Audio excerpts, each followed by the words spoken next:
జగదల్పూర్ నుంచి కుంటాకు వచ్చే మార్గం, జగదల్పూర్ నుంచి భూపాలపట్నం వచ్చే మార్గం, ఈ రెండు మార్గాలల్లా సిఆర్పి క్యాంప్ ఉన్న దగ్గర ఒక టోల్ గేట్ లాగా కర్ర ఉంటది. ఆ కర్ర దగ్గర పోలీసు వాళ్ళు కూర్చొని ఇట్లాంటి స్టిక్కర్లు ఇచ్చి 500 రూపాయలు 600 రూపాయలు వసూలు చేస్తారు. ఎందుకు సార్ అంటే సమాధానం చెప్పారు. ఇది ఈ రూట్లో అంతే ఇయ్యాల్సిందని చెప్పి జూలుం చేసి మా దగ్గర వసూలు చేస్తారు. మేమేమన్నా ఈ రోడ్డు మీద పుణ్యానికి తిరుగుతున్నామా? గవర్నమెంట్కు టోల్ ట్యాక్స్ కడుతున్నాం, రోడ్ ట్యాక్స్ కడుతున్నాం, నేషనల్ పర్మిట్ కడుతున్నాము. డీజిల్కి వేరే దేశం నుంచి మన దేశం దిగుమతి చేసుకుంటే 40-45 రూపాయలతో వచ్చేస్తుంటే స్టేట్ గవర్నమెంట్కు 20 రూపాయలు, సెంట్రల్ గవర్నమెంట్కు 30 రూపాయలు, ఈ లెక్కన అన్ని ట్యాక్సీలతో కట్టి మేము రోడ్ల మీద తిరుగుతూ ఉంటాము.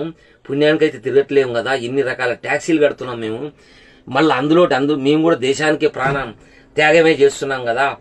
ఏమిటికి త్యాగం చేస్తున్నాం? నువ్వు గన్ను పట్టుకొని ప్రాణత్యాగం చేస్తే మేము ఈ స్టీరింగ్ పట్టుకొని ప్రాణత్యాగం చేస్తున్నాం. మేము చచ్చిపోతున్నాం.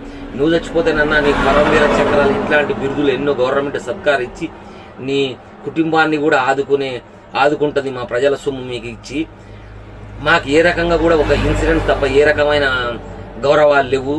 మేము ఊరు, ఇల్లు, నిద్ర, పిల్లలకి అందరిని వదిలిపెట్టేసి మేము కూడా డ్యూటీలే చేస్తున్నాం కదా. ఇన్ని రకాలుగా మేము దేశ సేవ చేస్తున్నప్పుడు ఇంకా మా దగ్గర డబ్బులు ఎందుకు వసూలు చేస్తున్నారు మీరు చెప్పండి. పోలీసు వాళ్ళు మీకోసమే ఈ వీడియో. ఇది ఎంత దూరం పోతుందో అంత దూరం షేర్ చేస్తూనే ఉండండి. పోలీసు వాళ్ళు